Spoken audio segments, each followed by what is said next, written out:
Hi friends, welcome to our channel Farnaz entertainment. வாங்க இந்த டிராமாவோட ஃபைனல் பார்ட் பார்க்கலாம். லாஸ்ட் பார்ட்ல எவ்வளவு சிக்கல் இன்னல் வந்தாலும் பரவாயில்ல, இனிமே நாங்க பொய்யே பேச மாட்டோம்னு நம்ம ஹீரோவும் ஹீரோயினும் மாறி மாறி உண்மையா பேசினதை பார்த்தோம். இந்த பாட்டோட ஸ்டார்டிங்ல ஹீரோட ஆபீஸ் திரும்பவும் ரிப்போர்ட்டர்ஸ் எல்லாம் சூழ்ந்திருக்காங்க. அவனோட லவ் ஸ்டோரியை கவர் அப் பண்றதுக்காக அசிஸ்டன்ட்லி தான் கஷ்டப்பட்டு அவங்களை எல்லாம் கண்ட்ரோல் பண்ணி துரத்து விட்டுட்டு இருக்கான். இன்னொரு பக்கம் ஹீரோ ஜாலியா அப்படியே வேலை செஞ்சுட்டு இருக்கான். அவனுக்குள்ளதான் இப்ப மைண்ட்ல எந்த பிரஷருமே இல்ல. மிமி அவனை பார்த்து சிரிச்சுட்டு ரொம்ப ஹாப்பியா இருக்கியாட்டிருக்குன்னு நியூஸ் பேப்பர் முன்னாடி போட அதுல ஹீரோ ஹீரோயினை லவ் பண்றதா ப்ரொபோஸ் பண்ண சீனோட டீடைல்ஸ் தான் இருக்கு. என்ன மிமி என் மேல கோவமாங்க? நேத்திக்கு செக்ரட்டரியா உனக்கு என்ன அட்வைஸ் பண்ணணுமோ அதை பண்ண, இன்னைக்கு ஒரு ஃப்ரெண்டா உன்னோட இந்த போல்டான டெசிஷனை பார்த்து எனக்கு சந்தோஷம் தான். நீ ரிப்போர்ட்டரை கூப்பிட்டு ஃபார்முலா உனக்கும் ஜூனாக்குமான ரிலேஷன்ஷிப்க்கு கிளாரிபிகேஷன் கொடுத்திருந்தேனா கூட அது ஏதோ ஒரு கண் துடைப்பு நாடகம் மாதிரி இருந்திருக்கும். இதுல ரொம்ப ரியாலிட்டி தெரியுது. அதுலயும் உன்னோட எமோஷன்ஸை நீ டைரக்டா மக்கள் கிட்ட கொண்டு போய் சேர்த்திருக்க. இது ரொம்ப பாசிட்டிவா இருக்கு. சோ ஒரு ஃப்ரெண்டா இப்போதைக்கு உன்னை கங்க்ராச்சுலேட் பண்றத தவிர்த்து என்கிட்ட வேற வார்த்தைகளே இல்லைன்னு அவனுக்காக இவ விஷ் பண்ணிட்டு அடுத்த செகண்டே இவளோட செக்ரட்டரி ரோலுக்கும் போயிடுறா.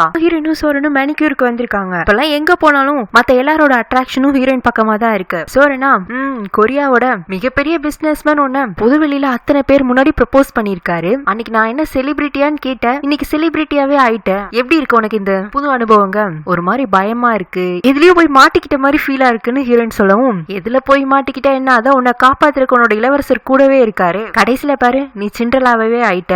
ஆனா என்னைக்கும் மறந்துடாத, உன்னோட சிண்ட்ரலா லவ் ஸ்டோரியில வில்லியா நான் மட்டும் ஆரம்பத்துல இல்லாம இருந்தேன், நீ இன்னைக்கு சிண்ட்ரலாவா இருந்திருக்க முடியாது. அதுக்கு நீ காலத்துக்கு என்கிட்ட நன்றி கடன் பட்டிருக்கன்னு அவளே கலாய்ச்சுக்க ஹீரோயினுக்குமே சிரிப்பா இருக்கு. அடுத்து நம்ம ஹீரோயினும் சரி மூவி டேட்டுக்கு போலாம்னு மால்க்கு வராங்க. இங்க ஏதோ இவங்களையே படம் மாதிரி எல்லாரும் வேலை வெட்டியெல்லாம் விட்டுட்டு சுத்தி நின்னு பாத்துட்டு இருக்காங்க. சரி இது லாய்க்கப்பட்டு வராதுன்னு இவங்க ரெண்டு பேரும் கார்ல கிளம்பி வந்துடுறாங்க. ஹீரோயின் வந்துட்டு அப்ப இனிமே நம்ம காலம் ஃபுல்லா கார்க்குள்ளேயே டேட்டிங் பண்ணிக்க வேண்டியதான இருக்கு, என்னோட எல்லா சுதந்திரமும் போயிடுச்சுங்கிறா. அப்ப என்ன லவ் பண்றத உனக்கு தண்டனையா நினைக்கிறியா? உங்களை லவ் பண்றது தண்டனையா நினைக்கல, நம்ம லவ் பண்றது ஊரே பாக்குறது தான் தண்டனையா நினைக்கிறேன். இனிமே பாருங்க நம்மளால ஜாலியா கை கோத்துட்டு ரோட்ல நடக்க முடியாது, படத்துக்கு போக முடியாது, ரோட் சைட் கடையில சாப்பிட முடியாது அப்படின்னு புலம்பிட்டு இருக்க. வேணா ஃபாரின் போயிடலாமா ஜூனாங்கிறான். நம்ம என்ன தப்பு செஞ்சோம் எல்லாருக்கும் பயந்துட்டு ஃபாரின் போறதுக்கு? இங்கேயே இருக்கணும், அதே சமயம் நாம நம்மளாவும் இருக்கணும். அப்படின்னா இப்படி நம்ம பயந்தெல்லாம் ஒழியக்கூடாது. நம்ம என்ன பண்ணணும்னு நினைக்கிறோமோ நம்ம யாரையும் கண்டுக்காம ஃப்ரீயா பண்ணிட்டு இருக்கணும். அப்புறம் கொஞ்ச நாள்ல நம்மளை பார்த்து எல்லாருக்கும் போர் அடிச்சு அவங்களே விலகி போயிடுவாங்க. அதனால நாளில இருந்து நீ நான் சொல்ற மாதிரி கேளுன்ட்டு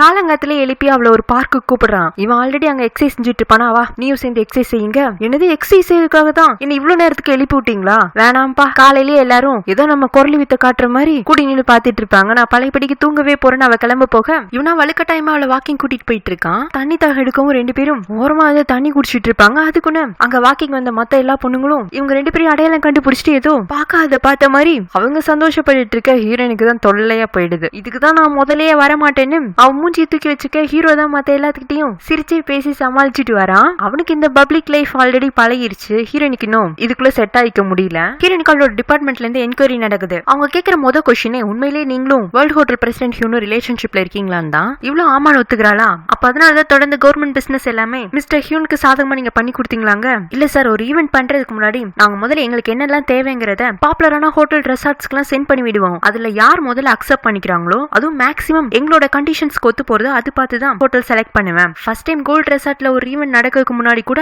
நிறைய ரெசார்ட் டீடைல்ஸ் ரிவ்யூ பண்ணி தான் கோல்ட் ரெசார்ட்டை ஃபைனலைஸ் பண்ணேன். ஈவன் அது வேர்ல்டு ஹோட்டலோட பிரான்ச்ங்கிறது எனக்கு தெரியாதுங்கிறா. இவ சொல்ற ஸ்டேட்மெண்ட்ல அவங்க அப்படியே எடுத்துட்டு இருக்காங்க. ஆனா கரெக்டான ஆதாரத்தோட அடுத்த என்கொயரியில இவன் திரும்பி வந்து நின்னாதான் இவ கொடுத்த ஸ்டேட்மெண்ட்லாம் அக்செப்டபிள் ஆகும். இல்லைன்னா இந்த ப்ராசஸ் அப்படியே கண்டினியூ ஆயிட்டே போயிட்டு இருக்கும். முடிவுல தான் ஹீரோனுக்கு திரும்பவும் அவளோட கவர்மெண்ட் ஜாப் கிடைக்குமா கிடைக்காதாங்கிறது தெரிய வரும். இங்க இன்னொரு பக்கம் ஷேர் ஹோல்டர்ஸ் எல்லாம் தொடர்ந்து அத்தைய பிரஷர் பண்ணனால அவங்க ஒரு மீட்டிங் அரேஞ்ச் பண்றாங்க. அவங்களுக்கு ஹீரோ ரிலேஷன்ஷிப்ல இருக்கிறதுலாம் பிரச்சனை இல்ல, அவன் இன்வெஸ்ட்மெண்ட்டுக்காக போய் சொன்னதும் அவங்களுக்கு மேட்டரே கிடையாது. என்னன்னா நீ இவ்வளவு பண்ணியப்பா கடைசியில அந்த இன்வெஸ்ட்மெண்ட் நம்மளுக்கு வந்து சேர்ந்துச்சா? அப்ப என்ன இவ்வளவு பெரிய பிசினஸ் உனக்கு விளையாட்டா தெரியுது? உன்னை நம்பி ஷேர் போட்டு உட்காந்துருக்கு நாங்களாம் இப்படி சும்மாவே இருந்தோம்னா நாக்கு வலிச்சுட்டு தான் போகணும் அப்படின்னு மாத்தி எல்லாருமே அவனை குறை சொல்ல ஆரம்பிக்க அத்தையும் சரி இப்ப என்ன பண்ணலாங்கிறீங்க? ஹியூன் பிரசிடென்ட் பொறுப்புக்கு தகுதி இல்லைங்கிறீங்களா? அதுக்காக ஒரு ஓட்டிங் எடுத்துக்கலாமான்னு அவங்க ஒரு முடிவுக்கு வர எல்லாருமே அது உடன்பட்டு ஹீரோ அந்த பொசிஷன்ல வைக்கலாமா என்னன்னு ஷேர் ஹோல்டர்ஸ் எல்லாம் டிஸ்கஸ் பண்ணிட்டு இருக்கும் போதே மிமி அங்க ஓடி வந்து ஒரு குட் நியூஸ், மிஸ்டர் ஷென் கிட்ட இருந்து இப்ப கால் வந்துச்சு, அவர் நம்ம ஹோட்டல் பிசினஸ்ல இன்வெஸ்ட் பண்றதுக்கு ஒத்துக்கிட்டாருங்கவும் அவ்வளவுதான் ஷேர் ஹோல்டர்ஸ் மூஞ்செல்லாம் பல்லு. அத்தைக்கும் ஒரு பெரிய தலைவலி விட்ட மாதிரி ஆயிடுது. ஹீரோ ஹாப்பியா இந்த நியூஸை ஹீரோயின் கிட்ட ஷேர் பண்றதுக்காக வர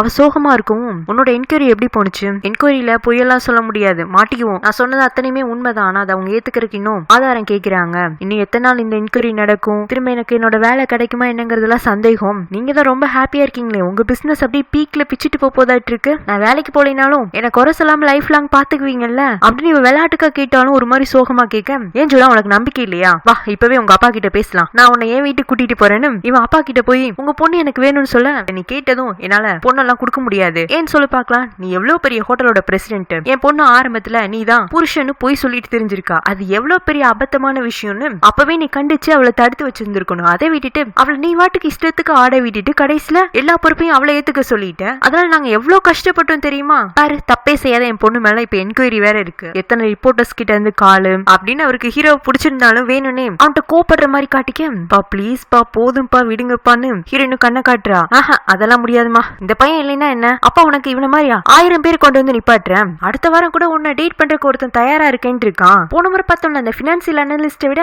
இவன் பெஸ்டான ஆளு, அந்த பையனை பாத்துக்கலாமா அப்படிங்கவும், என்னடா இப்படி வருங்கால மாமனார் முரண்டு பிடிக்கிறாருன்னு சரி முதல்ல கால்ல விழுந்துடலான்னு ஹீரோவும், அங்கிள் எனக்கு இன்னொரு வாய்ப்பு கொடுங்க, நான் ஜூனாக்கு பெஸ்டான ஆளுன்னு ப்ரூவ் பண்ணி காட்டுறேங்க, ஏன் அவ்வளவு தூரம் உனக்கு என் பொண்ணை பிடிச்சிருக்கா? ஆமா அங்கிள் அப்படிதான் அவளை ரொம்ப பிடிக்கும்னு சொல்லி நீ நிறைய அன்பு கொடுத்தீங்கன்னா பின்னாடி உன்னை வச்சு டார்ச்சர் செய்வா, நான் அனுபவஸ்தான் சொல்றேன், அப்புறம் என்ன இப்படி உங்க பொண்ணை வளர்த்திருக்கீங்க, அவ விடாம டார்ச்சர் பண்றா, என் கூட எல்லாம் வச்சுக்க முடியாது, கொஞ்ச நாள் உங்க கூட இருக்கட்டும், என்லாம் தள்ளிட்டு எல்லாம் போக முடியாது, நான் ஒன்ஸ் இங்க இருந்து என் பொண்ணை அனுப்பிச்சு வச்சுட்டேன்னா திரும்பி எல்லாம் வாங்கிக்க மாட்டேங்க, கண்டிப்பா அப்படியெல்லாம் திருப்பி அனுப்ப மாட்டேங்க, நான் கூடவே வச்சுக்கிறேங்கிறான். அப்ப இன்னைக்கு இன்னொரு ரவுண்டு போலாமா அப்படின்னு ஒரு ட்ரிங்க்ஸ் பண்ணலாமான்னு கேட்க, இவனு உடனே உற்சாகமா ஓகே அங்கிள் எழுச்சிரானா, 2 பேரும் இன்னைக்கு மொடா கணக்குல குடிச்சு போதையாக ஹீரோயின் தள்ளாடிட்டு இருக்க ஹீரோவை கஷ்டப்பட்டு வெளியில கூட்டு வந்துட்டு இருக்கா. நல்ல வேலையா அவனை கூட்டிட்டு போறதுக்கு லீவ் வந்ததுனால அவனை வச்சு மேனேஜ் பண்ண முடிஞ்சுது. முதல்ல ஹீரோயின் தான் அடிக்கடி குடிச்சிட்டு தள்ளாடிட்டு இருப்பா, எப்ப அவ பின்னாடி இவன் போக ஆரம்பிச்சானோ இவனுக்கு அந்த வியாதி தொத்திக்கிச்சு. கோச்சிட்டு போன பிசினஸ் மனுஷன் எதுக்கு திரும்பி வந்திருப்பாருனா, அவருமே ஹீரோயினை லவ் பண்றதா மக்கள் முன்னாடி ஒரு அனௌன்ஸ்மெண்ட் கொடுத்திருப்பான்ல, அது சம்பந்தமான நியூஸ படிச்சிருந்திருப்பாரு. நியூஸ படிச்சதுமே அவருக்கு ஒரு ஹாப்பி, உடனே இன்வெஸ்ட்மெண்ட் பண்றதுக்கும் வந்துட்டாரு. ஹீரோ கூட உங்களோட மனமாற்றத்துக்கு என்ன காரணங்க, முதல்ல நீங்களும் ஜூனாவும் ஹஸ்பண்ட் ஒய்ஃப்னு சொல்லி தானே நாங்க ஏமாந்தோம், அப்புறமா அதெல்லாம் போய் இன்வெஸ்ட்மெண்ட்டுக்காக தான் நீங்க நாடகம் ஆடுனீங்கன்னு தெரிஞ்சப்போ நீங்க என்ன ஏமாத்திட்டு தான் ஃபீல் பண்ண, தொடர்ந்து நீங்க வந்து என்கிட்ட மன்னிப்பு கேட்கவும் உங்களை மன்னிச்சிடலான்னு முடிவு பண்ணிட்டேன், நீங்க 2 பேரும் ஹஸ்பண்ட் ஒய்ஃப்னு நானும் என்னோட மனைவியும் அனுமானம் பண்ணி வச்சிருந்தோம்ல, அது எப்படி பொய்யாகலாம் அப்படிங்கிற ஒரு வருத்தத்துல தான் கிளம்பி போயிட்டேன், அப்புறமா உங்களுக்குள்ள இருந்தது உண்மையான காதல்னு தெரிய வரவும் அப்ப எங்களோட ஜட்ஜ்மெண்ட் எதுவும் தப்பு கிடையாதுன்னு தான் நான் திரும்பி வந்துட்டேங்கிறாரு. ஒரு இன்வெஸ்ட்மெண்ட் பண்ண போறாருல, அதுக்காக இங்குள்ள அவரோட ஃப்ரெண்ட்ஸ்களுக்காக ஒரு பார்ட்டி கொடுக்க போறேன், அதுக்கு கண்டிப்பா நீங்க ஜூனாவையும் கூப்பிட்டு வரணுங்கிறாரு. ஹீரோவும் சரின்னு சொல்லிட்டு ஹீரோயின் அந்த பார்ட்டி கிளம்பி வர சொல்றான். ஆல்ரெடி பார்ட்டிக்கு ஷெரினோட அப்பா அம்மா அத்தையெல்லாம் வந்திருப்பாங்க. முதல்ல ஷென் அவங்க கூட நல்லா பேசிட்டு இருப்பாரா, அப்ப ஹீரோ ஹீரோயின் உள்ள என்ட்ரி ஆக அதுலயும் ஹீரோயினை பார்த்துட்டு ஷெனோட ஒய்ஃப் அவளை முதல்ல இன்வைட் பண்ண போறாங்க. ஷெனுக்கு மட்டும் என்ன வேலை, அவரும் பின்னாடியே போயிடுறாரு. இத பார்க்கவும் அத்தைக்கு என்னடா சேர்மன் நமக்கு இல்லாத மரியாதை இந்த ஹியூன் பையனோட பொய் பொண்டாட்டி கிடைக்குதுன்னு அவங்க முறைப்ப பாத்துட்டு இருக்காங்க. ஏன்னா ஹீரோயினை அவன் லைஃப்ல இருந்து விலகி போக சொல்லி ஒரு அட்வைஸ் கொடுத்திருப்பாங்கல்ல,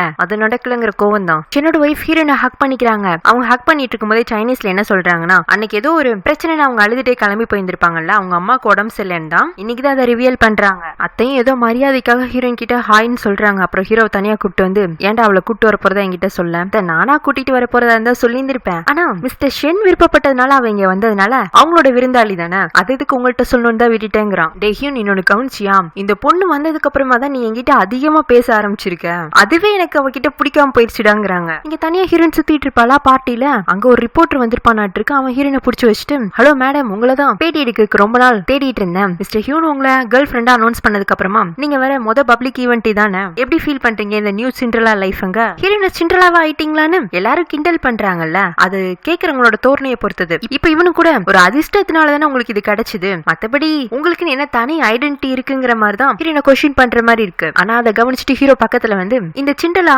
என்னால பிரின்சஸ் ஆகல, அவங்க ஆல்ரெடி பிரின்சஸ், அவங்க பக்கத்துல நான் நிக்கிறனாலதான் பிரின்ஸா ஃபீல் பண்றேங்கிறான். அப்படியே அந்த ரிப்போர்ட்டருக்கு ஒரு லோடு மண்ணு எடுத்து மூஞ்சில கொட்டின மாதிரி இருக்கு. ஹீரோயின் உடனே ஹீரோ பக்கமா வந்து அவளுக்கு சார்பா பேசினது நல்லா தான் இருந்துச்சு, இருந்தாலும் இன்னைக்கு இவங்கள்ட்ட இவன் இப்படி பேசிட்டான், ஆனா நாளைக்கு நாளானைக்கு இவ எங்க போனாலும் இப்படி எல்லாருமே அவளை ஒரு மாதிரி தானே பாப்பாங்க. இந்த செலிபிரிட்டியை கல்யாணம் பண்ணிக்கிறவங்களுக்கு உண்டான ஒரு சின்ன இன்ஃபீரியாரிட்டி காம்ப்ளெக்ஸ் தான். அந்த சமயத்துல ஹீரோயின் கால் வரவும் அவன் நகர்ந்து போறா. அவங்க டிபார்ட்மெண்ட்ல இருந்தா கால் பண்ணிருப்பாங்க, நீங்க என்கொயரி முடிஞ்சதுக்கு அப்புறமா சரியான ஆதாரங்கள்லாம் சப்மிட் பண்ணப்படாதனால உங்களோட அரசாங்க பதவி திரும்ப பெறப்படுது, இதுக்கு மேல நீங்க எதுவும் ஆர்கியூ பண்ணா லீகலா அப்ரோச் பண்ணுங்கிறாங்க. அவளை அடையாளப்படுத்திக்கிறதுக்குன்னு அவளுக்குன்னு இருந்த ஒரு சின்ன துருப்பு சீட்டும் அவ கைவிட்டு போயிடுச்சு. அது போக இப்போ அந்த ரிப்போர்ட்டர் கேட்ட கேள்வி, அதுல ஹீரோயின் மனசுடைஞ்சு போய் அங்கிருந்து வேகமா கிளம்ப போக ஹீரோ என்னாச்சுன்னு கேக்குறானா, ஒண்ணு இல்ல அப்படின்னு சொல்லிட்டு இவ ஓட ஆரம்பிக்கவும் அங்க டேபிள்ல அலங்காரத்துக்காக வச்சிருந்த ஐஸ் பாரை தள்ளி விட்டுறா. தள்ளி விட்டதும் பார்த்தா இவ்வளவு வேற கீழே விழுந்தாராளா. எல்லாரும் அதிர்ச்சியா இவ்வளவு நின்னு வேடிக்கை பார்த்துட்டு இருக்காங்க. அது இவளுக்கு இன்னுமே சங்கட்டமாக சாரின்னு மன்னிப்பு கேட்டு கீழே விழுந்தப்போ கலண்ட அவ செப்பலுக்குள்ள கூட கவனிக்காம அங்க வந்து ஓடிட்டு இருக்கா. எப்படி பார்த்தாலும் ஹீரோயின் சிண்ட்ரலாங்கிறத காட்டுற விதமாவே சீன் வைக்கிறானுங்க பாருங்க டைரக்டர். ஹீரோ பின்னாடி ஓடி வந்து என்னாச்சு ஜூனா, நீ எதுவும் சங்கடப்படாத, வா பார்ட்டி ஹால்குள்ள போலாங்க. அவ வரலங்கிறா. ஏதோ கால் பேசினி, அதுல எதுவும் உனக்கு மனசு சங்கடப்படுற மாதிரி செய்தி வந்துச்சாங்க? அப்படிலாம் இல்ல, அது ஒரு நார்மல் கால் தான். அப்ப அந்த ரிப்போர்ட்டர் உங்ககிட்ட கேள்வி கேட்டனாலதான் இப்படி ஆயிட்டியா? அவ இல்லன்னு சொல்லிட்டு அழுக ஆரம்பிப்பாளா? சரி உனக்கு இங்க இருக்க பிடிக்கலனா நம்ம போலாம், ஆனா நீ வெறுங்காலோட இப்படி நடக்க கூடாதுன்னு இவனே அவளை கார் வரைக்கும் பூ மூட்டை தூக்கிட்டு வரான். அதுக்குள்ள ஒரு அசிஸ்டன்ட் பொண்ணும் ஹீரோட செப்பலை கொண்டு வந்து ஹீரோ கையில கொடுக்க இவன் அவளோட காலை தொடச்சு விட்டுட்டு செப்பல் மாட்ட போவானா. ஹீரோயின் வேண்டாங்கிறா. ஏன் சிண்ட்ரலா கிளாஸ் ஸ்லீப்பர் மட்டும் தான் போட்டுக்குவீங்களான்னு இவன் காமெடி பண்ணிட்டே அவளுக்கு செப்பல் போட்டு விட்டு அவளை பத்திரமா வீட்டுக்கு கொண்டு வந்து விட்டு போயிடுறான். ஹீரோனுக்கு வேலை போயிடுச்சுல, அதுக்கான காரணம் என்னன்னு சொல்லி நியூஸ் பேப்பர்ல ஹைலைட் பண்ணி போட்டிருக்காங்க. அத்தைக்கு அவளுக்கு வேலை போனதுல பிரச்சனை இல்ல, ஆனா வேலை போனதுக்கு காரணமா அவங்களோட ரெசார்ட் ஹோட்டலுக்கு ஃபேவரிசம் பண்ணதுன்னு சொல்லிருக்காங்கல்ல. ஏதோ கவர்மெண்ட் பிசினஸ் நம்பிதான் இவங்க ஹோட்டலே நடக்கிற மாதிரி அதுல ஒரு பிம்பம் உருவாகி இருக்கு. அதனால ஹீரோ கூப்பிட்டு இதோ இந்த பிரச்சனைனாலதான் உன் லவ் ஸ்டோரிக்கு நான் இன்னும் ஓகே சொல்லாம இருக்கேன், அதுக்கு ஒரு எண்டிங்கே இல்லையாப்பான்னு ஹார்ஷா திட்டுறது இல்ல, ஆனா விஷயத்த அவன் காதுல போட்டு வைக்கிறாங்க. ஹீரோக்கு இப்பதான் தெரியுது நேற்றுக்கு நைட்டு ஏன் அவ பார்ட்டில இருந்து அழுதுட்டே போனான்னு. இங்க ஹீரோயினும் போயனை தேடி வந்திருக்கா. கண்டிப்பா எனக்கு இந்த வேலை வேணும், முன்ன கூட வேலை போனா கூட பரவாயில்ல நினைச்சேன், இப்ப என்னோட அடையாளத்தை காட்டுறதுக்கு இழந்து போன என் வேலை எனக்கு வேணும், அதுக்கு என்னெல்லாம் பண்ண முடியுமோ அதெல்லாம் நான் பண்றதுக்கு தயாரா இருக்கேங்க. அவனும் கண்டிப்பா உனக்கு வேலை வாங்கி கொடுத்துறேன், அதுக்கு முன்னாடி நீ ஹியூனுக்காக எதுவும் ஃபேவரிசம் பண்ணல, கரெக்டா ரிவ்யூ பண்ணி தான் அந்தந்த ஈவெண்ட் அங்கங்க நடக்கணும்னு நீ முடிவு பண்ணிருக்கங்கிறதுக்காக ரிசர்ச் பண்ணிருப்பல, அந்த டாக்குமெண்ட்ஸ் எல்லாம் வேணும், அதெல்லாம் ஆபீஸ்ல இருக்கு, இப்ப எனக்கு தர மாட்டாங்களே, நீ முயற்சி பண்ணி பாரு, அந்த டாக்குமெண்ட்ஸ் எல்லாம் உன் கைக்கு வந்தா அடுத்த மாசமே உன் வேலை உனக்கு கிடைச்சிருங்கிறான். அப்பாக்குமே ஹீரோயினுக்கு வேலை போயிடுச்சுங்கிற விஷயம் அவளுக்கு வருத்தத்தை அளிக்குதுன்னு தெரியுது. அதனால அவளை கூட்டு வந்து என்னமா அடுத்து பண்ண போறாங்க, எனக்கு என் வேலை வேணும்பா, அது எனக்கு கிடைச்சிடும், நீங்க நம்புறீங்களா? கண்டிப்பா என் பொண்ணு எந்த வேலையை செஞ்சிருந்தாலும் அது நேர்மையா செஞ்சிருந்திருப்பா, உன் வேலை உனக்கு கிடைக்குங்கிறாரு. ஹீரோமே ஹீரோனு தெரிய வீட்டுக்கு வரான். நேற்றுக்கு நான் கேட்டேன்ல என்ன பிரச்சனைன்னு, அப்பவே சொல்லி இருந்திருக்கலாம்ல, ஏன் எல்லாத்தையும் உனக்குள்ளேயே வச்சுக்கணும்னு நினைக்கிறேன், உன்னோட பிரச்சனை இப்போ உனக்கான பிரச்சனை மட்டும் இல்ல எனக்கும் தான், சோ எதுவா இருந்தாலும் ரெண்டு பேரும் சேர்ந்து சமாளிக்கலாம், இப்போ உனக்கு என்ன வேணுங்க? அவ இந்த மாதிரி சில ஆதாரங்கள்லாம் தேவைப்படுதுன்னு சொல்லவும் இவன் உடனே டூரிசம் மினிஸ்டர் கால் பண்ணி பேசுறான். முன்ன ஹீரோட கோல்ட் ரெசார்ட்ல ஈவென்ட் நடந்தப்போ ஹீரோனுக்கு உதவியா ஒரு டீம்மேட் போயிருந்திருப்பான்ல, அவன் இப்ப எல்லா டாக்குமெண்ட்ஸையும் கலெக்ட் பண்ணிட்டு வந்து ஹீரோனுக்காக கொடுக்குறான். அது போக மேனேஜருமே அவரோட டீம்ல இருக்கிற எல்லாரையும் கூப்பிட்டு வச்சு இப்ப நம்மளோட ஃபுல் டிபார்ட்மெண்ட் மேலயுமே மினிஸ்டர் நம்பிக்கை இல்லாம இருக்காரு, மத்த டிபார்ட்மெண்ட் ஆட்கள்லாம் ஏதோ நம்மள குற்றவாளிகள் மாதிரி பாத்துட்டு போறாங்க. சோ ஆபீசர் ஜூனா இங்க வேலை பார்த்தும் போது ஒவ்வொரு வேலையும் எவ்வளவு இன்வால்வ்மெண்டோட எடுத்து பண்ணாங்கிறத பக்கத்துல இருந்து பார்த்தது நம்ம தானே அத்தாச்சி, நம்ம எல்லாரும் ஒரு மனு கடிதம் எழுதலான்னு ஹீரோனோட ஒர்க்கை பத்தி அவங்களோட அபிப்பிராயத்தை எழுதி எல்லாரோட பார்வைக்கும் படுற மாதிரி ஒரு நோட்டீஸ் மாதிரி வச்சுட்டு போறாங்க. ஹீரோனும் போயனோட உதவி மூலமா திரும்பவும் என்கொயரிக்கு அப்ளை பண்றா. இந்த முறை ஆதாரத்தோட அவ போகவும் அவங்கள நல்லா விசாரிச்சு ஹீரோயின் மேல எந்த தப்பும் இல்லைன்னு புரிஞ்சுட்டு அவளுக்கு வேலையை திருப்பி கொடுத்துறாங்க. இந்த என்கொயரி முடிகிற வரைக்கும் ஹீரோ அவளுக்காக டிபார்ட்மெண்ட் வாசல்லே வெயிட் பண்ணிட்டு இருக்கான். அவ வெளியில ஒரு மாதிரி சோகமா வரவும் என்ன சொன்னா, இந்த என்கொயரியில நம்ம ஆசைப்பட்ட மாதிரி உனக்கு வேலை கிடைக்கலையா? அவ ஆமான்னு தலையாட்ட, சரி விட அடுத்த முறை பாத்துக்கலாங்க, அடுத்த முறை எல்லாம் பார்க்க வேண்டாம், இனிமே நீங்க நினைச்ச நேரத்துல என்ன தேடி வர முடியாது, அடுத்த வாரத்துல இருந்து நான் வேலைக்கு போறேன்னு அவ சந்தோஷத்துல கத்த ஆரம்பிச்சிடுறா. சஸ்பென்ஷன் டிஸ்மிஸ் எல்லாம் முடிஞ்சு திரும்பவும் ஹீரோயின் அவளோட ஆபீஸ்க்கு போகும். வாசல்ல அவளோட டீம்மேட்ஸ் எல்லாம் அவளுக்காக ஒரு வெல்கம் அரேஞ்ச் பண்ணிருப்பாங்க. அதுல ஹீரோ ஒரு ஆளா நிக்கிறான். என்னோட லவருக்கு இப்படி ஒரு வார்ம் வெல்கம் கொடுத்ததுனால உங்க எல்லாருக்கும் இன்னைக்கு ஐஸ்கிரீம் பார்ட்டி என்னோட சார்பில் இருக்குன்னு அவன் அனௌன்ஸ்மெண்ட் கொடுக்கவும் சுத்தி இருக்கிறவங்க எல்லாம் எங்களுக்கு டபுள் ஓகே, ஆனா இதை விட உங்களோட கல்யாணம் எப்பன்னு சொன்னீங்கன்னா விருந்துக்கே நாங்க சாப்பிட வருவோம், அடுத்து என்ன கல்யாணம் தானப்பா உங்களுக்குன்னு டீம்மேட்ஸ் எல்லாம் ஆர்வமாக ஹீரோவும் ஹீரோயினா என்ன சொன்னா அவங்களுக்கு எல்லாம் என்ன பதில் சொல்லலான்னு அவன் அவளை பார்க்க திடீர்னு அவ சைலண்ட் ஆயிடுறா. அதை ஹீரோ அவ்வளோக்கா பெருசா எடுத்திருக்க மாட்டான். இந்த ஷெரின் பிள்ளை எதுக்காக ஆசைப்பட்டு அவசரமா கொரியாக்கு ரிட்டர்ன் ஆனாலோ அதுதான் இனி நடக்க போறது இல்லைன்னு தெரிஞ்சு போயிடுச்சுல, அதனால கொஞ்ச நாள் இங்க இருந்து தூரமா இருக்கலாம் திரும்பவும் ஃபாரின்கே போறா. அப்படி போறதுக்கு முன்னாடி ஹீரோயின் கிட்ட வந்து நான் என்னோட தோல்வியை ஒத்துக்கிறேன், ஒப்பாவோட லைஃப்ல இப்ப நீங்க மட்டும் தான் நான் அக்செப்ட் பண்ணிட்டேன் அப்படின்னு அவளுக்கும் விஷ் பண்ணிட்டு ஹீரோ கிட்டயும் ஃபைனலா குட் பை சொல்லிட்டு அவ ஏர்போர்ட்டுக்கு போக அவ போறாங்கிற விஷயம் தெரிஞ்சுட்டு சான்மே ஓடி வந்து அவளை வழி அனுப்பிச்சு வைக்கிறான். நெக்ஸ்ட் சீன்ல ஹீரோயின் மேரி ஆண்டியை வீட்டுக்கு கூப்பிட்டு வச்சு ஆண்டி நானும் ஹியூனும் என்னோட வேலை திரும்ப கிடைச்சதுக்காக ஒரு பார்ட்டி கொடுக்க போறோம், அதுவும் உங்க கேஃப்டீரியால வச்சுதான், அதுக்கு அங்க அவர் எனக்கு சர்ப்ரைஸா ஏதோ பண்ணிட்டு இருக்காரு, நம்ம இங்க இருந்து அவர் கூப்பிட்டது கிளம்பி போக வேண்டியதானு இவ ஆண்டிய பக்கத்துல உட்கார வச்சு மேக்கப் எல்லாம் போட்டு விட்டுட்டு இருக்கா. என்னமா உனக்கு பார்ட்டின்னு சொல்லிட்டு எனக்கு மேக்கப் போட்டு விட்டுட்டு இருக்க, ஹியூன் எப்ப கூப்பிடுவாருன்னு தெரியல, அது வரைக்கும் சும்மா இருக்க முடியுமா, டைம் பாஸ்க்கு இன்னைக்கு மேக்கப் போடலாம் அப்படின்னு இவ அவங்கள அழகா அலங்காரம் பண்ணிட்டு இருக்க. அவங்களா இதெல்லாம் வேண்டாம், இது இல்லாமே நான் அழகா தான் இருப்பேன்னு அவங்க தவிர்க்க பார்த்தாலும் இவ விட மாட்டேங்கிறா. இன்னொரு பக்கம் ஹீரோ அப்பாவை கூட்டிட்டு போய் அங்கிள் நாங்க வைக்க போற பார்ட்டிக்கு நீங்க உங்களோட பழைய கெட்டப்லாம் விட்டுட்டு புது கெட்டப்ல வரணும்னு அவருக்கு கோட் ஷூட் இவன் செலக்ட் பண்ணிட்டு இருக்க.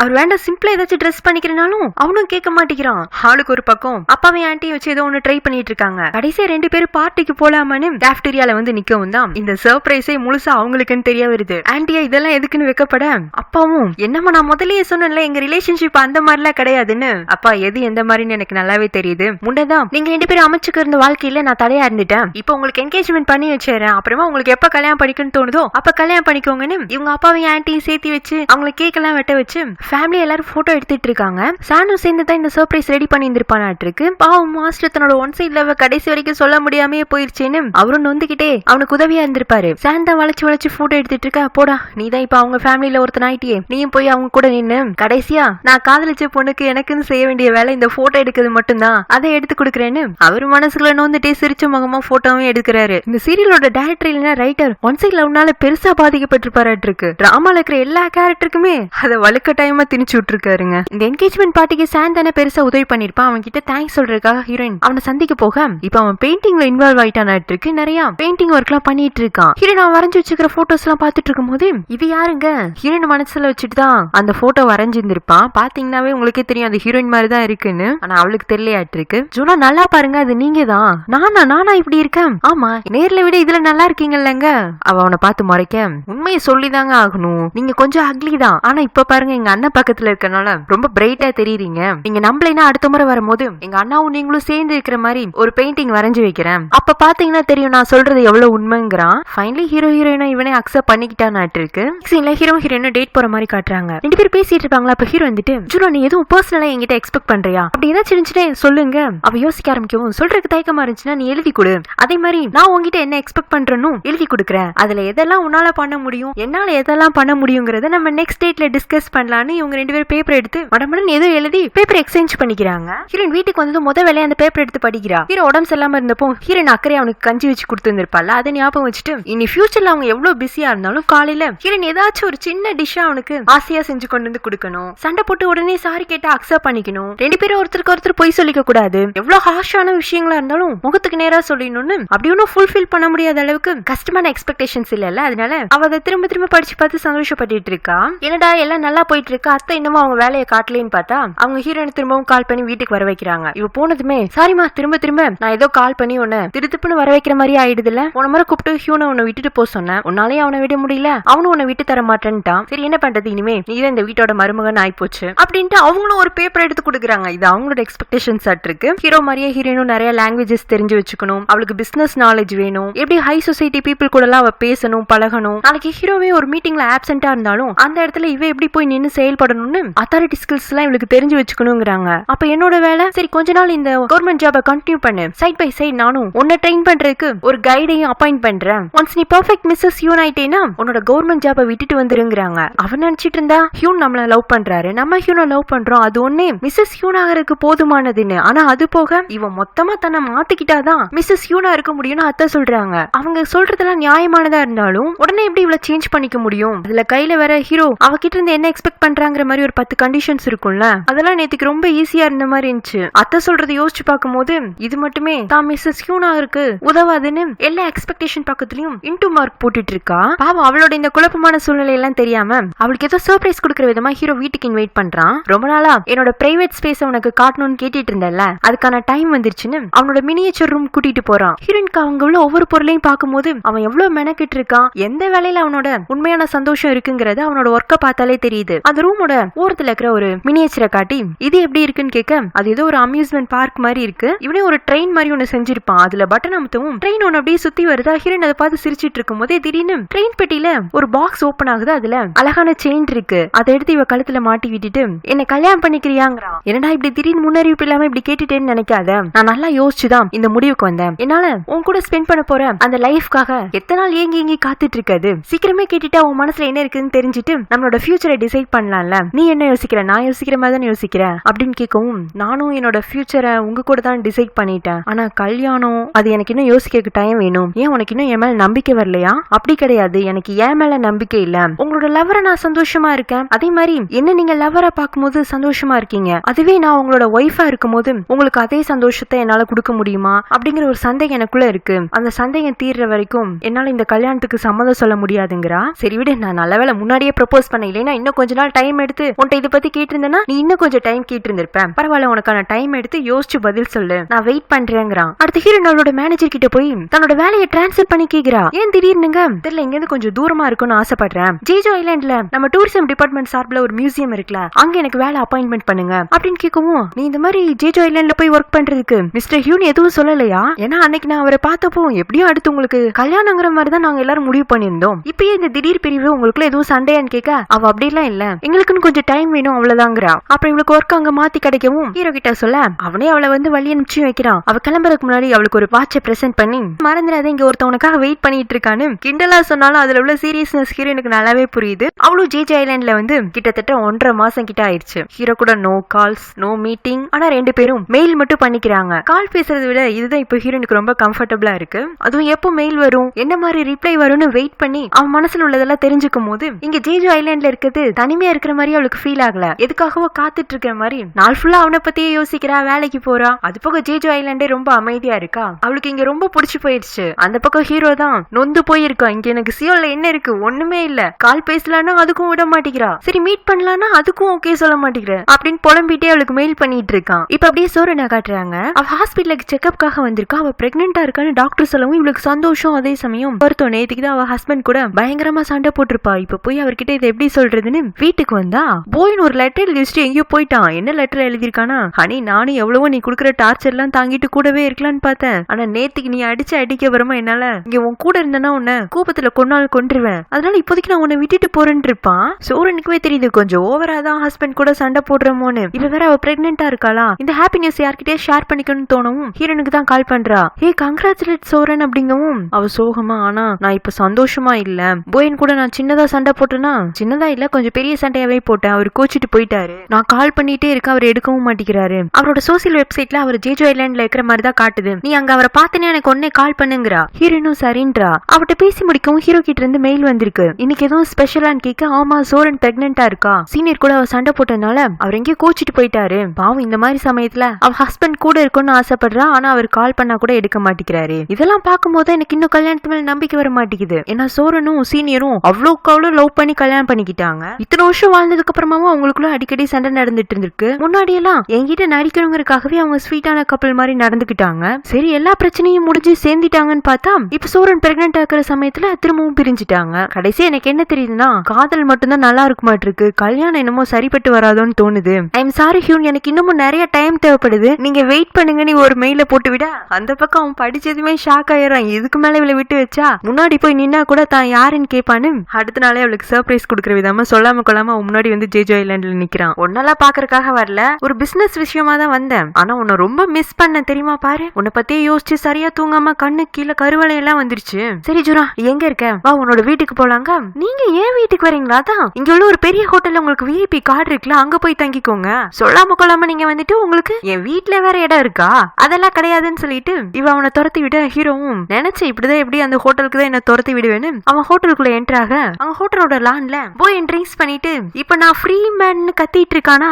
அங்க சில பொண்ணுங்கெல்லாம் ஸ்விம் பண்ணிட்டு இவனை உட்காந்து வேடிக்கை பார்த்துட்டு இருக்காங்க. இவன் ரொம்ப ஃபன்னியா இருக்கவும் அவன் பேசலாம் பார்த்து சிரிச்சிட்டு இருக்காங்க. ஹீரோ ஒன்னு இதெல்லாம் பார்த்துட்டு போய் நீங்க தான்ப்பா இருக்காருன்னு ஹீரோனுக்கு டெக்ஸ்ட் பண்ணி விட அதை ஹீரோயின் சோரன் கிட்ட சொல்ல அவளும் ஜேஜே ஐலாண்டுக்கு வந்துடுறா. அவ வந்த சமயத்துல ஹோட்டலோட வெரண்டால போய் ஏதோ பேம்ப்ளெட் ரீட் பண்ணிட்டு இருக்கவும் நேத்துக்கு ஸ்விம் பண்ணிட்டு இருந்த பொண்ணுங்களா அவனை சுத்தி உட்காந்து அவன் கூட ஜாலியா பேசிட்டு இருக்க. சோரன் அப்ப இடையில புகுந்து ஹனி அப்படின்னு அவளுக்கு தான் அவங்கிட்ட உரிமை இருக்கிற மாதிரி அவ காட்டிக்கவுமே சுத்தி நின்ன பொண்ணுங்கெல்லாம் மூஞ்சி திருப்பிட்டு போயிடுறாங்க. நீ எதுக்கு என்ன தேடி வந்த? நான் தான் சொன்னேன்ல எனக்கு கொஞ்சம் ஃப்ரீடம் தேவைப்படுதுன்னு. ஆனா எனக்கு நீங்க இப்ப தேவைப்படுறீங்க. நான் வேற இனிமே ஒண்ணு வளர்த்து போறேன், அதுக்கு உங்களோட துணை எனக்கு வேணும். ஏதோ ஒம்மேரியன் நாய்க்குட்டி வாங்குறேன்னு அதுக்கிட்டு வாங்கிட்டியா? அதான் வீட்டுல நான் இருக்கேன் எதுக்கு அதுன்னு கேட்டேன். அப்பவும் நீ கேட்கல. சரி சரி இப்போதைக்கு அந்த நாயை போய் கவனிச்சிட்டு நான் அதை குளிப்பாட்டி விட்டுருக்கு இந்த வீக்கெண்ட்ல வரேங்க. யோ வக்கீல அது கிடையாதுடா, என் வயித்துல நம்ம குழந்தை இருக்குன்னு சொல்லவும் அவன் அதிர்ச்சியில என்னது நான் அப்பா ஆக போறேனா அப்படின்னு சந்தோஷத்துல நான் அப்பா வாயிட்டேன்னு எல்லார்கிட்டையும் சொல்லிட்டு சோரனை ஹக் பண்ணிக்கிறான். ஹீரோ மூலமா தானே இவங்க 2 பேரும் சேர்ந்துருப்பாங்க. அதனால ஹீரோ சந்திச்சு அவங்க கிட்ட தேங்க்ஸ் சொல்லிட்டு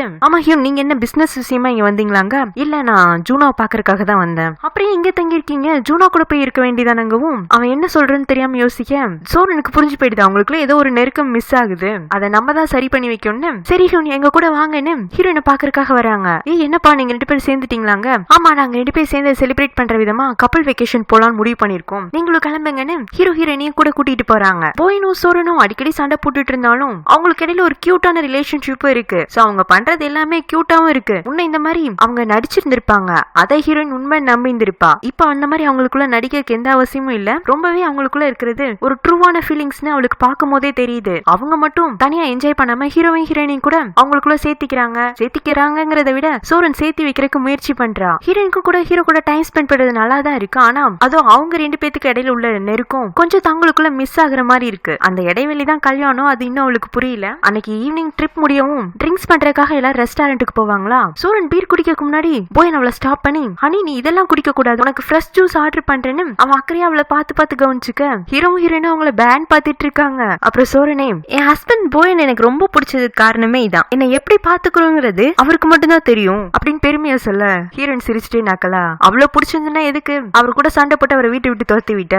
இதெல்லாமாப்பா நீ இப்ப ஞாபகப்படுத்துவ, ஹஸ்பண்ட் ஒய்ஃப்குள்ள சண்டை போடுறது கூட ஒரு லவ் தான், அந்த சண்டைக்கு அப்புறமா சேருவாங்க பாத்தியா, அதுவும் லவ் தான், அதெல்லாம் உங்க 2 பேருக்கு சொன்னா புரியாது, ஏன்னா நீங்க தான் இன்னும் 2 பேர் கல்யாணம் பண்ணிக்கல அப்படின்னு போயனும் சோரனும் ஒரு சேர சொல்றாங்க. அதுல ஹீரோயினும் ஒருத்தர் பாத்துக்க சோரனும் இதான் கரெக்டான டைம்னு, எனக்கு கொஞ்சம் டயர்டா இருக்கிற மாதிரி இருக்கு ஹனி, நம்ம ஹோட்டலுக்கே போயிடலாமான்னு அங்க புருஷனை கூட்டிட்டு போயிடறாளா. ஹீரோ வந்துட்டு அவங்க சொல்றதும் கரெக்ட் தானே. ஹீரோயினா, ஆமா எனக்கு கூட இன்னைக்கு ஃபுல்லா சோரனை பாக்குறதுக்கு பொறாமையா இருந்துச்சுன்னு அவசரப்பட்டு வாய் விட்டுட்டு அப்புறம் டக்குன்னு வார்த்தைகளை முழுங்கவும், என்ன சொன்னா எதனால பொறாமப்படுற அப்படிங்கவும், ஒண்ணு இல்ல வாங்க கிளம்பலாம் டைம் ஆயிடுச்சுன்னு இவ வீட்டுக்கு வர ஹீரோவும் அவளை வீடு வரைக்கும் கூட்டிட்டு வந்துடுறான். சரி ஹீரோ நீங்க உங்க ஹோட்டலுக்கு போங்க, இதுக்கப்புறம் நான் மேனேஜ் பண்ணிக்கிறேங்க. என்ன சொன்னா டைம் பாரு இப்பவே 11 கிட்ட ஆயிடுச்சு, இதுக்கு மேல இதுக்கு ஹோட்டல் போயிட்டு அதை இவ்வளவு பெரிய வீடு இருக்குல்ல அப்படின்னு அவளுக்கு முன்னாடி இவன் வீட்டுக்குள்ள போயிடுறான். இவ பின்னாடியே போய் முதல்ல வீட்டை விட்டு போங்கன்னு அவனை துரத்தி விட பாக்க, ஏன் நான் வீட்டுக்குள்ள வரதுக்கே இவ்வளவு பயப்படுறேன், முன்னவே நான் வீட்டுக்கு வரேன்னு சொன்னப்ப கூட என்ன அலோவ் பண்ணல, என்ன எனக்கு தெரியாம வேற யாரையும் வீட்டுக்குள்ள மறைச்சு வச்சிருக்கியான்னு இவன் விளையாட்டுக்கா தேடுற மாதிரி அப்படியே பெட்ரூம் வரைக்கும் வந்துடுறான். இங்க வந்ததுல இருந்து ஹீரோவை எவ்வளவு தூரம் மிஸ் பண்றா, அப்புறம் அவளோட இங்க டெய்லி லைஃப்லாம் ஒரு சின்ன டைரியில எழுதி அதை பெட்ல வச்சிருக்கவும் இவன் டக்குன்னு அந்த டைரி எடுத்துட்டு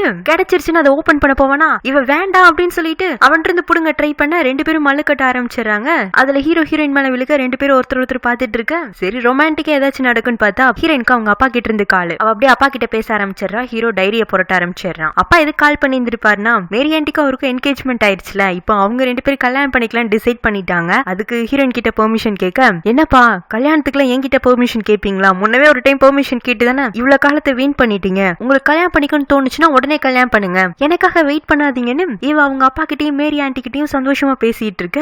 டைரி படிச்சிருந்த ஹீரோக்கு இதெல்லாம் காதல விழுகவும், அப்பா கல்யாணம் பண்ணிக்கிறதுக்கே 15 வருஷம் கழிச்சு பெர்மிஷன் கொடுக்கறவன் நமக்கு எப்போ பெர்மிஷன் கொடுப்பாளோன்னு அவன் டப்புன்னு பெட்ல குப்புறப்படுத்துக்க ஹீரோயின் கால் பேசி முடிச்சதும், என்ன ஹியூன் என்ன ஆச்சுங்க, ஒன்னு ஆகலன்னு இவ டக்குன்னு அவ மடியில தலை வச்சுட்டு இன்னைக்கு இப்படியே தூங்கலான்னு முடிவு பண்ணிட்டாங்க, அதெல்லாம் முடியாது முதல்ல எழுந்திரீங்கன்னு இவ அவனை தள்ளி விட பாக்க, நான் என்ன இப்ப உன கிஸ் பண்றேன்னு நான் சொன்னேன், ஜஸ்ட் கையை பிடிச்சிட்டு இப்படியே உன் மடியில படுத்துக்கிறேன்னு தானே சொல்றேன், அதுக்கு கூட விட மாட்டேங்கிறேன், என்ன பார்த்தா பாவமா தெரியல, ஆனா எனக்கு கால் வலிக்குது, உனக்கு ஏன் தெரியுமா கால் வலிக்குது, என் தலை ஃபுல்லா நீ தான் உட்கார்ந்துட்டு இருக்க, அந்த வெயிட் தான் உனக்கு பிரஷர் ஆகுது, நீ மட்டும் நான் எப்போ உன் கூட இருக்க பெர்மிஷன் கொடு, அப்படியே தலையில இருக்கிற நீ என் மனசுக்குள்ள வந்துருவ, உனக்கும் வெயிட் தெரியாதுங்க, பரவாயில்ல நீங்க மடியிலேயே படுத்துக்கோங்க நான் அட்ஜஸ்ட் பண்ணிக்கிறேங்கிறா. இவனு சிரிச்சுட்டே எனக்கும் இதுதான் கம்ஃபர்டபுளா இருக்குன்னு கண்ணை மூடி தூங்கிடுறானா. ஹீரோயின் அவனை பார்த்துட்டே இருந்துட்டு டக்குன்னு அவனை கிஸ் பண்ண அவன் சிரிச்சுட்டே கண்ணை திறந்து, அப்பாடா நானும் கூட எங்க வந்ததுல இருந்து என்ன தூரப்போன்னு துரத்து விட்டே இருந்ததுனால உனக்கு என்ன பிடிக்காம போயிருச்சோன்னு நினைச்சேன், அப்போ உனக்கும் என்ன ரொம்ப பிடிச்சிருக்கு தானே, நான் எப்போ உங்களை பிடிக்கலன்னு சொன்னேன், எனக்கு உங்களதான் ரொம்ப பிடிக்கும், அதான் பார்த்தேனே அந்த டைரியில் நீ என்ன எவ்வளவு தூரம் மிஸ் பண்றேன்னு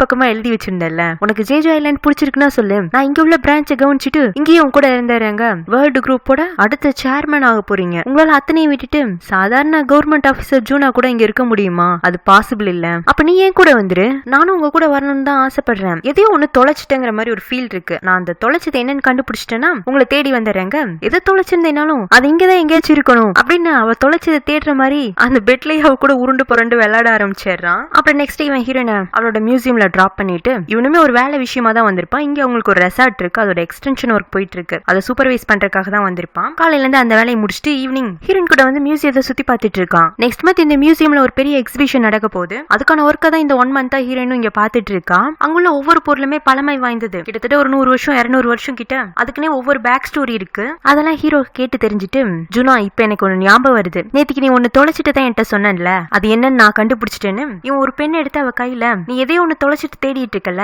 அது டைம் தான், அதுவும் நம்ம 2 பேருக்குமான டைம், சோ இன்னும் நீ எவ்வளவு தூரம் டைம் எடுத்து தேடிட்டே இருக்கியோ திரும்பவும் அது தொலைஞ்சிட்டே தான் இருக்கும்னு அவளுக்கு ஞாபகப்படுத்துற விதமா எழுதுறான். கடைசியா ஹீரோயின் கிட்ட, இங்க நான் எதுக்காக வந்தானோ அந்த வேலை முடிஞ்சிருச்சு, நாளைக்கு கிளம்ப போறேன் அப்படின்ட்டு முன்ன ஹீரோயின் மேரேஜ்க்காக கேட்டப்போ ஒரு செயினை பிரசன்ட் பண்ணியிருப்பான்ல, அத அவ அப்பவே ரிட்டர்ன் பண்ணிட்டு போயிருந்திருப்பாளாட்டிருக்கு. இப்போ அந்த பாக்ஸ் அவ முன்னாடி எடுத்து வச்சு திறந்து பாருங்கிறான். அதே நெக்லஸ் தான் உள்ள இருக்கு. ஜுனோ இந்த 1 மாசமா நீ திருப்பி கொடுத்துட்டு போன இந்த செயின் மட்டும் அந்த பாக்ஸ்குள்ள இல்ல, என் மனசுமே அதுக்குள்ளதான் அடப்பட்டு கிடக்குது. சோ இந்த பாக்ஸ் என் பக்கத்துல இருக்கும் போதெல்லாம் மூச்சு விடுற கூட ரொம்ப கஷ்டமா இருக்கு, இதை நீயே வச்சுக்கோ, உனக்கு எப்ப தோணுதோ அப்ப இதை எடுத்து போட்டுக்கோ. அவ சாரி ஹியூங்க, பரவாயில்ல என்னால உன்னை புரிஞ்சுக்க முடியுது, அட்லீஸ்ட் இந்த மாசம் எண்ட்ல என்ன பாக்குறதுக்கு சியோலுக்கு வா, நான் இன்னும் அத்தை கிட்ட உன்ன ஃபார்முலா இன்ட்ரோடியூஸ் பண்ணி வைக்கல, நீ கண்டிப்பா வரணும், ஒருவேளை நீ அன்னைக்கு வராம போனீங்கன்னா நான் இன்னமும் ஒரு டைம் ஏமா அந்த மாதிரி ரியலி ஃபீல் பண்ணுவேன். நீ எவ்வளவு பிஸியா இருந்தாலும் அந்த தண்ணிக்கு வந்துடணுங்கிறான். அவளும் வரன்னு ஒத்துக்கிறா. ஹீரோ சிஎல் போனதுக்கு அப்புறமா ஹீரோன் அந்த ஜுவல்லரி பாக்ஸ் ஓபன் பண்ணி பாக்குறா. அவன் வேற இப்ப 2-3 நாளா கூடவே இருந்துட்டானா. இந்த ஒரு மாசம் பிரிஞ்சிருந்தப்ப கூட ஒன்னும் தெரியல. இப்ப ரொம்ப அவனை தேடவும் டக்குன்னு செயின் எடுத்து போட்டுட்டு அவனை தேடி போயிடலான்னு தோணுது.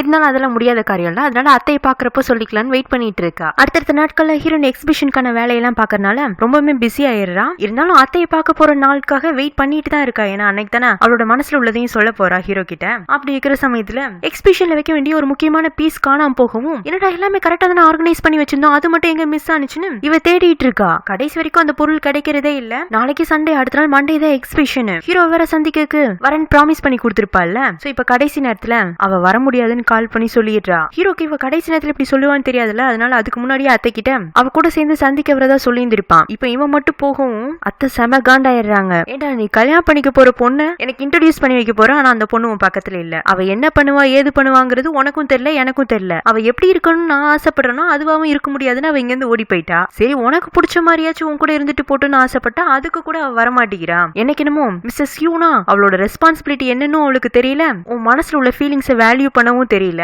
இன்னொரு முறை நல்லா யோசிச்சுக்கோ, உனக்கு அந்த பொண்ணு தான் வேணுமான்னு அப்படின்னு அவங்க கோவமா சொன்னாலும் அதுலயும் சில உண்மைகள் இருக்கதானே செய்து. தான் அவ்வளவு தூரம் எடுத்து சொல்லியும் அவ கடைசி நேரத்துல இப்படி வராம போயிட்டாளேன்னு இவன் கோவத்துல அவ மெயில் பண்ணாலும் ரிப்ளை பண்றது இல்ல, கால் பண்ணாலும் அட்டென்ட் பண்ணி பேசுறது இல்ல. அவ இங்க வந்தானா அவளுக்கு பிரசன்ட் பண்றதுக்காக ஏதோ ஒரு அரேஞ்ச்மெண்ட் பண்ணி வச்சிருப்பானாட்டு இருக்கு. அதை எல்லாத்தையும் இப்ப பார்சலா பண்ணி லீ கிட்ட கொடுத்து நான் சொல்ற அட்ரஸ்க்கு அனுப்பிச்சு வச்சிருங்கிறான். எக்ஸிபிஷனுக்கு வைக்க வேண்டிய பொருள் காணலன்னு தானே ஹீரோவை சந்திக்க முடியாம போயிருக்கும். அந்த பொருள் அவளே தான் வேற ஒரு இடத்துல வச்சிருந்திருப்பா. இப்ப அந்த பொருள் கிடைச்சிருச்சு. ஆனா அவங்கிட்ட இருந்து கால் மெசேஜ் மெயில் எதுவும் வரது இல்ல. அவ திரும்ப அந்த ஜுவல்லரி பாக்ஸ் ஓபன் பண்ணி தப்பு பண்ணிட்டு தான் அவரோட மனசு ரொம்பவே நோக்கடிச்சிட்டோம். சொன்னது கரெக்ட் தான், நான் தொலைச்சது டைம் தான். அந்தந்த டைம்ல நம்ம என்ன சொல்லணும் எதை பண்ணணும்னு நினைக்கிறோமோ அதை மிஸ் பண்ணிட்டோம்னா திரும்ப அதை சரிப்படுத்துறது ரொம்ப கஷ்டம்னு ஒரு பேப்பர் எடுத்து தான் மனசுல என்னெல்லாம் இருக்கோ அதை டக்குன்னு அப்பவே எழுதி அந்த ஜுவல்லரி பாக்ஸ்குள்ள வச்சிடுறா. நெக்ஸ்ட் டே ஹீரோவே கால் பண்ணவும் இவ ஆசையா எடுக்க, ஜுனா நான் ஒரு வேலை விஷயமா ஜேஜோ ஐலாண்ட் வர போறேன், உன் வீட்டுக்கும் என்ன வரக்கூடாதுன்னு சொல்லிட்டேன். நான் எங்க இருந்தாலும் அங்கேயே நீ என்ன தேடி வர போறது இல்ல. சோ நான் என் வேலை முடிச்சதுமே அப்படியே சியோலுக்கு ரிட்டர்ன் ஆயிடுவேன். அந்த சமயத்துல நம்ம ஏர்போர்ட்ல வச்சு மீட் பண்ணிக்கலாங்கிறான். எப்பவும் ஜாலியா லவ்விங்கா கியூட்டா பேசுவான்ல, அந்த மாதிரி ஒரு வார்த்தை கூட அவன் கொடுத்த ஸ்டேட்மெண்ட்ஸ்ல இல்ல. வந்துரு அப்படின்னு இன்ஃபர்மேஷனா தான் கொடுக்குறான். இவளும் அவனை பாக்குறதுக்காக அங்க வந்துடுறா. ஹீரோக்கு அவ பார்த்ததும் கோவம் எல்லாம் போயிடுச்சு. ஆனா தேவையில்லாத பேசி அவளை காயப்படுத்த வேண்டான்னு, அன்னைக்கு உனக்கு வேலை இருந்ததுனால மட்டும்தானே என்ன பார்க்க வரல, இல்ல என்ன பார்க்க கூடாதுன்னு வரலையாங்க. அவ சாரின்னு சொல்லிட்டு டக்குன்னு ஜுவல்லரி பாக்ஸ் எடுத்து கொடுக்குறாளா. அதுக்கப்புறமா அவ என்ன சொல்றான்னு கூட கேட்க ஹீரோ விருப்பப்படல. அப்போ இவளுக்கு மொத்தமா தான் வேண்டானே முடிவு பண்ணிட்டாளாட்டுக்குன்னு அவன் விருட்டுன்னு அந்த பாக்ஸ் வாங்கிட்டு சியோலுக்கு வந்துடுறான். ஹீரோனும் சரி பாக்ஸ் ஓபன் பண்ணி பார்த்தா அவருக்கு தான் மனசுல உள்ளது தெரிஞ்சிடும்னு இவ அந்த பாக்ஸ்ல உள்ள செயினை மட்டும் கையில வச்சுட்டு இங்க ஜேஜோ ஐலாண்ட்ல அவனுக்காக வெயிட் பண்ணிட்டு இருக்கா. அந்த பக்கத்துல இருந்து ஒரு ரெஸ்பான்ஸ் வரது இல்ல. இந்நேரம் அவர் சியோலுக்கே போயிருந்திருப்பாரு. இன்னைக்கு நைட்டுக்குள்ள கால் பண்ணுவாருன்னு நினைச்சா என்ன ரொம்ப அமைதியா இருக்காரு. ஒருவேளை இன்னும் பாக்ஸ திறந்து பாக்கலையோன்னு இங்க இவ தவிச்சிட்டு இருக்காங்க. ஹீரோவா அந்த பாக்ஸ் எல்லாம் ஓபன் பண்ணி பாக்குறது இல்ல. அவ்வளவுதான் தான் மனசை ரிஜெக்ட் பண்ணிட்டாலாட்டு இருக்குன்னு பாக்ஸையே முறைச்சு பார்த்துட்டு அதை தூக்கி டேபிள்குள்ள போட்டு க்ளோஸ் பண்ணிடுறான். அடுத்த நாள் காலையில ஆயிடுது. ஹீரோ இப்ப அந்த செயின் எடுத்து போட்டு கண்டிப்பா இன்னைக்கு காலையில கால் பண்ணுவாருன்னு வெயிட் பண்ணிட்டு இருக்க. ஹீரோ அனுப்பிச்சு வச்ச பார்சல் தான் வருது. இவ என்ன பார்சல்னு ஆசையா ஓபன் பண்ணி பார்த்தா இவங்களோட அத்தனை சந்திப்புகளையும் நினைவுபடுத்துற விதமா ஒவ்வொரு பொருள் இருக்கு. ஹாஸ்பிட்டல் பில்லுக்காக சில்ட்ரை முத கொண்டு எண்ணி கொடுத்துட்டு போன பணம், டொமேட்டோ ஜூஸ், இவங்களோட போட் ரைட ஞாபகப்படுத்துற விதமா குட்டி வாத்து போட்டு, இவங்களோட ஸ்வீட் கிஸ் ஞாபகப்படுத்துற விதமா கோக் பாட்டில், இவங்க டேட்டிங் போறப்பெல்லாம் சாப்பிட்ட ஐஸ்கிரீம் ஞாபகப்படுத்துற விதமா கோனேஸ் டப்பா. இவங்க ஜேஜோ ஐலாண்ட்ல ஜட்ஜஸ் கிட்ட பேசினதுக்கு அப்புறமா ஒரு இடத்துல உட்காந்து பேசியிருப்பாங்க. அங்க 2 ஸ்டோன்ஸ் இருந்திருக்கும். அந்த ஸ்டோன் மாதிரியே உள்ள உருவகம், இவன் நடத்தின மியூசிக் ப்ரோக்ராம்ஸ்க்கு வாங்கின டிக்கெட்ஸ், செரி பிளாசம் பெட்டல்ஸ், இவங்களோட அந்த லக்கி பென்னு ஒன்ன கூட அவன் மிஸ் பண்ணல. பாக்க ஹீரோனுக்கு சந்தோஷத்துல சிரிப்பு கண்ணீரும் மாறி மாறி வந்துட்டு இருக்கு. ஆனா அவன் ஏன் வரலன்னு இன்னும் யோசிச்சுட்டு இருக்கா. இங்க காலையிலேயே ஆபீஸ்க்கு வரல. என்ன பாஸ் நேத்துக்கு நைட் நீங்க வீட்டுக்கே போலையா அப்படின்னு அக்கறையா விசாரிக்க, இல்ல நான் ரொம்ப பிஸியா இருக்கேன், இன்னைக்குள்ள மீட்டிங்கான பேப்பர்ஸ் எல்லாம் எடுத்துவான்னு சொல்லவும் அவன் டேப்ல திறந்து ஏதோ டாக்குமெண்ட்ஸ் எல்லாம் தேடுவானா. அப்ப ஜுவல்லரி பாக்ஸ் இருக்கவும் என்ன இதுன்னு ஓபன் பண்ணா ஒரு பேப்பர் மட்டும் இருக்கவும் சரி என்னமோ அப்படின்னு அது க்ளோஸ் பண்ணி வச்சுட்டு ஹீரோ கிட்ட அவன் கேட்ட டாக்குமெண்ட்ஸ் கொடுத்துட்டு, பாஸ் உள்ள ஒரு ஜுவல்லரி பாக்ஸ் இருந்துச்சு, ஆனா அதுக்குள்ள ஜுவல்லரி இல்ல, ஏன் ஒரு பேப்பர் மட்டும் இருக்குன்னு கேட்கவும், தெரியலடா அதை பத்தி என்கிட்ட பேசாதன்னு இவன் டாக்குமெண்ட்டை திருப்புவானா. அப்பதான் ஏதோ ஞாபகம் வந்தவனா ஓடி போய் அந்த ஜுவல்லரி பாக்ஸ் ஓபன் பண்ணி அதுல உள்ள பேப்பரை ரீட் பண்றான். அவ கல்யாணம் பண்றதுக்கு சம்மதம் சொல்லி தானே எழுதி இருக்கா. அதை படிக்கவும் இனி கால் பேசுறதெல்லாம் வேஸ்ட், டைரக்டா அவளை சந்திக்கவே போயிட வேண்டியதானு இவன் அடுத்த பிளைட்டை பிடிச்சி ஜேஜோ ஐலாண்ட் வந்துடுறான். வந்ததும் முத வேலையா ஹீரோயின் கால் பண்ண, அவ்வளவு அந்த பெட்டியில் உள்ள பொருட்களை எல்லாம் பார்த்து எமோஷனலா இருப்பாள்ல, நீங்க எங்க இருக்கீங்கன்னு சொல்லுங்க நானும் வரேன்னு இவ்வளவு அவசரமா அவனை தேடி ஓடி வந்துட்டு இருக்கா. 2 பேரும் ஒரு கடற்கரையில தான் மீட் பண்ணிக்கிறாங்க. ஹீரோயின் ஏதோ சொல்ல வருவாள, இனி நீ எதுவும் சொல்ல வர வேண்டாம், எனக்கு எல்லாமே புரிஞ்சிருச்சு, இனி ஒரு நாள் கூட நான் உன்னை பிரிஞ்சு இருக்க விரும்பலன்னு அவளை ஹக் பண்ணி கிஸ் பண்ண இவ உன்னை ஸ்டாப் பண்ணி, உங்களுக்கு ஏன் இவ்வளவு லேட் என்ன தேடி வரதுக்கு, நான் காத்துட்டு இருந்த ஒவ்வொரு நொடியும் எனக்கு எவ்வளவு பெயின்ஃபுல்லா இருந்துச்சு. சாரி ஜோனா, ஒரு நாள் நைட்டு உன்னை காக்க வச்சதுக்கே உனக்கு இவ்வளவு கஷ்டமா இருந்துச்சுன்னா உனக்காக 1.5 மாசமா நான் காத்துட்டு இருந்திருக்கேன். எனக்கு எப்படி இருந்திருக்கும்னு அவன் பாவமா கேட்க அவ எனக்கு புரியுதுன்னு சொல்லி ஹீரோவை கிஸ் பண்ண வாய்ஸ் ஓவர்ல காதல் முதல்ல பொய்யா தான் வந்துச்சு, பின்னாடி அந்த பொய்யே இப்ப மெய்யான காதலாவும் ஆயிடுச்சு. மத்த விஷயங்கள்லாம் எப்படின்னு தெரியல, ஆனா காதல்லையும் உறவுகள்லையும் பொய்யா பார்க்கப்படுற விஷயம் வெளி தோற்றத்துல தப்பு ஏமாத்துற மாதிரி இருந்தாலும் உள்ளுக்குள்ள அதுல உண்மையை விட அதிகமான ரியாலிட்டி இருக்கு. அந்த ரியாலிட்டியை நாங்க கண்டுபிடிச்சும் போதுதான் எங்களுக்குள்ளயும் காதல் இருக்குன்னு உணர்ந்தோம் அப்படின்னு ஹீரோ ஹீரோயினும் மாத்தி மாத்தி மைண்ட் வாய்ஸ் கொடுக்கறதோட இந்த டிராமா முடியுது. எனக்கு இந்த டிராமால பர்சனலா ரொம்ப பிடிச்சது ஹீரோ ஹீரோயின் தாங்க. அவங்களுக்கு இடையில ரொமான்ஸ் சீனா இருந்தாலும் சரி, காமெடி சீனா இருந்தாலும் சரி, சண்டை சீனா இருந்தாலும் சரி, எல்லாமே எனக்கு பிடிச்சிருந்தது. இந்த டிராமாவோட ஹைலைட்டும் அவங்க மட்டும் தான். உங்களுக்கு அந்த மாதிரி இந்த டிராமால என்னென்ன கேரக்டர் பிடிச்சிருந்தது, எதனால பிடிச்சிருந்துங்கிறத மறக்காம கமெண்ட் பண்ணுங்க. இன்னொரு நல்ல டிராமாவோட நம்ம சீக்கிரமே சந்திக்கலாம். Tata, bye bye, take care friends.